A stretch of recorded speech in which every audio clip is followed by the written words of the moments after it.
백토끼의 옛날 이야기 지금 바로 시작합니다. 구독과 좋아요 부탁드립니다. 오래전 조선시대 가문의 대를 잇는 것은 곧 가문의 존속과 같았습니다. 끊어진 대는 가문의 멸시와 몰락을 의미했으니 자식을 얻기 위한 간절함은 때때로 잔혹한 풍습으로 이어지곤 했습니다. 특히 부인의 몸에서 아이를 얻지 못하는 양반가에서는 한 여인의 삶을 송두리째 뒤흔드는 비극적인 선택을 하기도 했으니 바로 시바지를 드리는 일이었습니다. 아이를 낳아줄 몸을 빌리는 가문의 명분과 생존을 위한 잔혹한 방편이었을 뿐입니다. 연우는 20살 어린 나이에 감당하기 힘든 기구한 운명을 짊어지게 되었습니다. 지난해 흉년은 마을을 덮쳤고 그녀의 가족에게도 깊은 그림자를 드리웠습니다. 굶주린 식솔들의 아우성, 메마른 연우 어미의 눈물은 그녀의 발길을 멈출 수 없게 했습니다. 이 연약한 몸 하나 팔아 가족의 생명을 구할 수 있다면 그것이 자신이 할 수 있는 유일한 일이라 생각했습니다. 나만 이 일을 받아들이면 우리 가족들은 살 수 있을 거야. 뱃속 깊은 곳에서부터 울리는 그 다짐만이 그녀를 지탱하는 유일한 희망이었습니다. 얼마 전 연우에게 어느 양반댁 심부름꾼이 나타났습니다. 그는 품위를 가장한 채 어리고 여린 연우에게 한양 명문 양반댁에서 귀한 아기씨를 낳아달라는 제안을 건넸습니다. 이는 가혹하고도 굶주린 연우의 가족에게는 도저히 거부할 수 없는 달콤한 유혹이었습니다. 시바지. 지금 유일하게 연우 가족을 살릴 방법이 어리고 여린 연우에게 손을 내밀고 있었습니다. 거절할 명분조차 주지 않은 채 심부름꾼은 조건을 제시했습니다. 연우 아가씨, 이 제안을 받아들이겠소? 우리 도련님과 합방하여 옥동자를 낳아주면 아가씨네 집안 빚은 물론이거니와 앞으로 평생 넉넉히 살 수 있도록 해줄 것입니다. 그리고 잔혹한 단서도 덧붙였습니다. 물론 아이를 낳는 즉시 우리 도련님과 아가씨의 연은 끝나는 것입니다.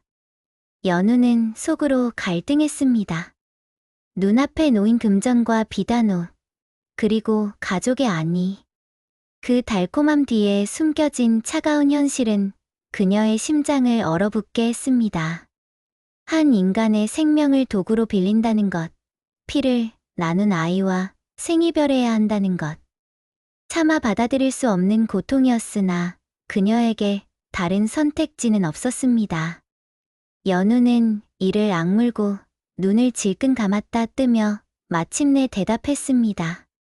받아들이겠습니다. 약조대로 제 몸을 바쳐 귀한 도련님을 낳아드리겠습니다. 목소리는 떨렸지만 그 속에는 가족을 지키려는 굳은 결심이 담겨 있었습니다. 그 다음 날 연우는 그 집에서 보내준 가마에 올랐습니다. 양반댁에 시바지를 드린다는 사실을 들키고 싶지 않은 것처럼 가마는 한 번 쉬지도 않고 곧장 양반댁 안채까지 들어갔습니다. 도착을 알리는 말에 연우는 떨리는 손끝을 부여잡고 마른 입술을 축였습니다. 너무 긴장해서 입술이 바싹 마르는 기분은 더욱 초조함을 부르기만 했지요. 양반댁에 들어선 연우를 처음 맞은 것은 겉으로는 침착하지만 속은 차갑게 얼어붙은 안방마님의 시선이었습니다. 안방마님은 체면을 중시하는 양반가의 안주인답게 평온한 표정을 유지하려 애썼지만 그 날카로운 눈빛과 억누른 목소리에는 자신의 자리를 빼앗길지 모른다는 불안감, 그리고 남편의 아이를 낳을 다른 여인에 대한 본능적인 경계심이 고스란히 담겨 있었습니다. 은근한 어조로 연우를 보며 말했습니다. 연우라고 들었다. 나는 이 집의 안주인이다. 너는 앞으로 우리 집안의 대를 이을 귀한 아이를 낳는 몸이나 이는 어디까지나 단지 내 몸을 빌리는 것일 뿐 어미는 나다.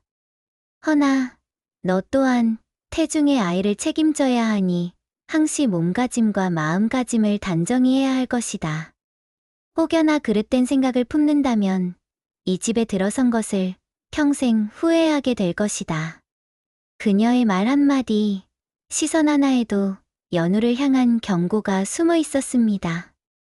연우는 잠시 이곳에 온 것을 후회했습니다. 내가 왜 이런 말을 들어야 해? 억울한 마음을 억누르며 연우는 고개를 깊이 숙이며 답했습니다. 예, 마님. 소희는 그저 귀한 아이를 낳을 씨바지일 뿐 다른 마음은 품지 않을 것입니다. 자기도 모르게 나온 연우의 대답은 그저 순종을 의미하는 것이 아니었습니다. 마주치는 시선, 스쳐가는 말 한마디에도 얼음장 같은 신경전이 오갔고 팽팽한 긴장감은 이 고요한 양반집을 감쌌습니다. 두 여인 사이에 보이지 않는 싸움은 이미 시작된 것이었습니다. 이 집의 주인인 대감마님, 김연은 연우와의 첫날 밤을 앞두고 깊은 고뇌에 빠져들었습니다. 부인에 대한 미안함이 먼저 그의 양심을 짓눌렀습니다. 지금껏 서로 아끼며 잘 지내온 부인에게 해서는 안 될 일인 것 같아 여간 불편한 게 아니었습니다. 한편으로는 씨바지를 그저 가문의 방편으로만 대하려는 냉정한 이성과 가난 때문에 스스로를 팔아 집안을 지키려는 연약한 연화에게 드리워진 연민 사이에서 그의 마음은 복잡했습니다. 처음에는 그저 씨바지를 대하듯 차가운 눈빛으로 의무만을 행하려 애썼습니다.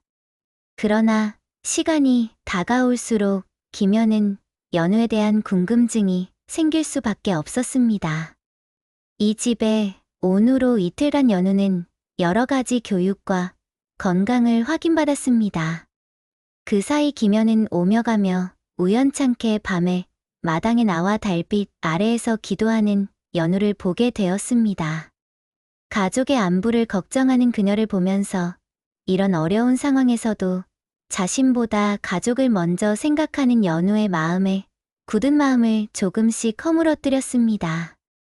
연우는 화려한 양반가의 여인들에게서는 볼 수 없는 굶주림 속에서도 꺾이지 않는 단단함과 꾸밈없는 순수함을 지니고 있었습니다. 그렇게 조금은 다른 처지의 두 사람이 합방을 하게 되었습니다.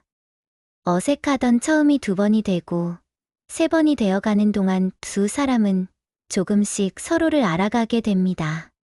이곳이 낯설고 말 걸어주는 이 하나 없는 연우에게는 김연이 유일한 버팀목이 되어가고 김연에게는 안쓰럽기만 하던 연우가 자신의 깊이 숨겨져 있던 고뇌와 책임을 말없이 들어주고 이해해주는 깊은 마음에 연민이 생겨나기 시작했습니다.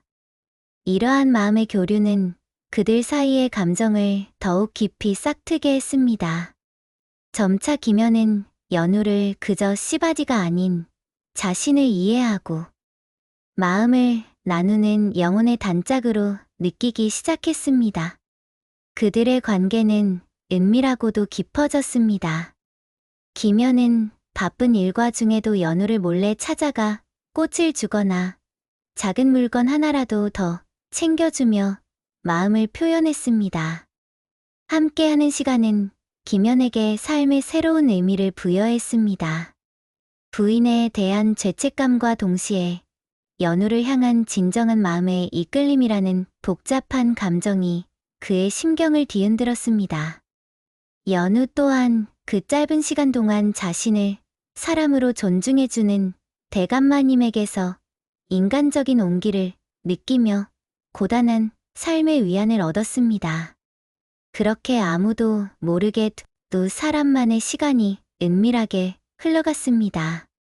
그러던 어느 날 오늘따라 시장함을 느낀 연우가 하녀를 재촉하여 고구마와 김치를 가져왔습니다. 고구마에 시큼한 김치를 한쪽 올려 먹으려는 찰나 연우의 입덧이 시작되었습니다. 연우가 아이를 임신한 후 김연의 태도는 더욱 변했습니다. 이제 그의 마음속에는 연우의 뱃속에서 자라는 아이에 대한 깊은 애정이 함께 싹튼 것이었습니다. 연우가 마음 편히 잘 먹고 잘 지내야 건강한 아이를 낳을 수 있다는 일념으로 그는 연우를 그 누구보다 더 살뜰히 보살폈습니다. 평소보다 더 많은 양식을 가져다주고 불편한 곳은 없는지 세심하게 살피며 연우의 임신 기간을 돌보았습니다. 이 은밀하고 금지된 사랑은 출산을 앞두고 아이라는 매개체를 통해 더욱 깊어져만 갔습니다. 그렇게 10달의 시간이 지나고 드디어 산통이 시작되었습니다. 태어나 이처럼 고통스럽고 무서운 일이 있었을까요? 엄마가 너무나 보고 싶었던 연우는 울음을 토하며 고통을 감내했습니다. 기나긴 산고 끝에 연우는 마침내 귀한 사내아이가 태어났습니다. 피를 토하는 듯한 고통 속에서 한 생명을 이 세상에 선물하는 숭고한 경험이었습니다. 아이의 작고 보드라운 얼굴을 보는 순간 연화의 고통은 순식간에 사랑으로 바뀌었습니다. 세상의 모든 것을 잃어도 좋을 만큼 소중한 존재가 제 품에 안겨 있었습니다. 그러나 그 기쁨은 잠시였습니다. 양반가의 약조는 냉정했고 안방마님은 아이가 태어나자마자 연우의 품에서 빼앗아 갔습니다. 마치 오랫동안 기다렸다는 듯 주저함 없이. 김연은 연우와 아이를 돌보는 동안 깊어진 정 때문에 차마 안방마님에게 대항하지 못하고 고개를 떨굴 수밖에 없었습니다. 연우는 무너지는 몸을 이끌고 애원했습니다. 연화는 무너지는 몸을 이끌고 애원했습니다. 아가, 내 아가. 마님, 제발 한 번만이라도 젖을 물리게 해 주십시오. 저를 내치셔도 좋습니다. 이제 막 태어난 아이에게 한 번만이라도 안고 젖을 물릴 수 있게 허락해 주세요. 그녀의 목소리는 비명에 가까웠고 가슴을 찢는 슬픔에 온몸이 오열했습니다. 자신의 모든 것을 바쳐 낳은 아이를 단 한순간도 온전히 품어보지 못하는 비참함. 그러나 안방마님의 시선은 흔들림 없었습니다. 그 아이는 내 아이니라. 이제 그만 물러가거라. 연우의 절규는 매정하게 외면당했습니다. 안방마님의 품에 안긴 아기는 고통스럽게 울어댔지만 어미의 품이 아닌 다른 온기에 어색함을 느낄 뿐이었습니다. 차가운 집 바깥으로 내쳐진 연우의 등은 한없이 작고 여위어 보였습니다. 비 내리는 산길을 따라 그녀는 이제 제 아이가 아닌 남의 아이가 되어버린 핏줄의 보금자리를 떠나야 했습니다. 걸음마다 고통스러운 신음이 터져 나왔지만 더 이상 뒤돌아볼 수도 돌아갈 수도 없는 길이었습니다. 모든 인연이 끊어진 듯 했습니다. 그녀의 귓가에는 아직 아기의 울음소리가 맴도는 듯 했습니다. 응애, 응애. 환청처럼 들리는 아기의 울음소리에 그녀의 발걸음은 몇 번이고 흔들렸습니다. 가시 박힌 길을 걷는 듯 아기를 향한 그리움과 사무치는 모성애가 그녀를 주저앉혔습니다. 굵은 빗줄기가 그녀의 얼굴을 타고 흘러내려 눈물인지 빗물인지 알 수 없었습니다. 멀리서 들려오는 종소리가 그 모든 슬픔을 먹금듯 아득하게 퍼져나갔습니다. 연우는 결국 뒤돌아보지 않고 홀로 어두워지는 숲길 속으로 사라져 갔습니다. 그렇게 양반댁을 떠나온 연우는 몸을 추스리는 기간 동안 단 한순간도 아이의 생각을 안 한 적이 없습니다. 몸이 좀 나아지자 그녀는 밤마다 양반집 담벼락 근처를 맴돌며 아이의 안위를 걱정했고 희미하게 새어나오는 불빛과 소리에 귀 기울였습니다. 그러던 어느 날 집에서 평소와 다른 소란이 들려왔습니다. 고명한 의원들이 줄지어 불려 들어가고 하인들의 불안한 얼굴에서 아이가 위독하다는 심상치 않은 소문이 동네를 휩쓸었습니다. 연우는 직감했습니다. 내 아기가 아픈 거야. 연우는 주저할 틈도 없이 양반집 대문 앞에 달려가 무릎 꿇고 애원했습니다. 대감마님, 제발 제 아기를 보게 해주십시오. 저 아이는 제 품에서 나왔으니 제가 무엇이든 할 수 있을 것입니다. 단 한 번만이라도 제게 기회를 주십시오. 대감마님은 연우의 간절한 외침에 잠시 망설였지만 부인인 안방마님의 뜻을 거스를 수는 없었습니다. 허나 이는 안방마님께서 결정하실 일이다. 그러는 동안 안채에서는 아이를 치료하는 의원들과 하녀들로 북적였습니다. 어떤 의원이 와도 아이의 병세가 악화되자 안방마님은 망연자실했습니다. 침대에 힘없이 누워 고통스럽게 울부짖는 아이를 보며 그녀는 스스로에게 되물었습니다. 내 아기가 죽어가고 있어. 내 모든 것을 바쳤는데 하늘은 어찌 이리 무심한가. 수많은 명의도 속수무책. 이제 더 이상 방법이 없는 건가. 초조함과 절망감이 극에 달한 그녀는 아이의 고통스러운 울음소리 앞에서 모든 것을 체념한 듯 했습니다. 그 순간 문 밖에 꿇어앉아 비참하게 자신을 올려다보는 연우의 간절한 얼굴이 눈에 들어왔습니다. 그 간절함이 마님의 굳은 마음을 흔들었습니다. 아이를 잃을지도 모른다는 공포 앞에서 체면도 자존심도 의미 없음을 깨달았습니다. 안방마님은 결국 나직이 명령했습니다. 들여보내라. 아이를 10달 동안 품고 낳은 어미이니 제가 해보지 못한 그 어떤 것이라도 해보라 하시오. 내 아기가 살아날 수만 있다면 기적처럼 허락된 재회였습니다. 연우는 한 걸음에 아이에게 달려갔고 눈물 젖은 얼굴로 아이를 품에 안았습니다. 고열에 시달리며 겨우 숨을 쉬던 아이의 작은 몸에서 느껴지는 열기에 연우의 가슴은 미어지는 듯 했습니다. 놀랍게도 고통스럽게 울던 아이는 연우의 품에 안겨 따뜻한 젖을 물자 점차 울음을 멈추고 고통스러워하던 얼굴에 평온함이 찾아들었습니다. 안방마님은 그 광경을 바라보며 깊은 충격에 휩싸였습니다. 자신이 아무리 노력해도 안 되던 일이 연우의 품에서는 자연스레 이루어지는 모습에 그녀는 자신이 가지지 못한 본능적인 모성애의 힘을 실감했습니다. 아이가 저 여인에게 반응하는구나. 내 아이지만 저 여인의 몸에서 자란 아이이니 당연한 것인가. 나는 어미인데 왜 저 아이에게 나는 한없이 부족한 것만 같을까. 부럽고도 슬프구나. 안방마님의 내면에는 부러움과 슬픔, 그리고 자신의 부족함에 대한 자책이 교차했습니다.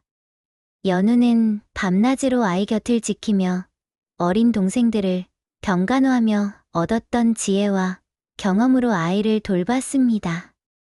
마른 보리차로 열을 식히고 작은 손으로 아이의 혈자리를 지압하며 정성을 다했습니다.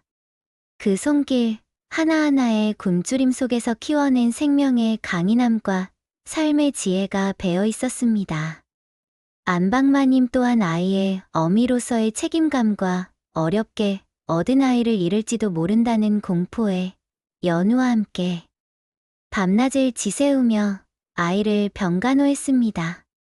두 여인은 아이가 잠든 밤이면 낮은 목소리로 대화를 나누었습니다. 안방마님이 조심스럽게 물었습니다.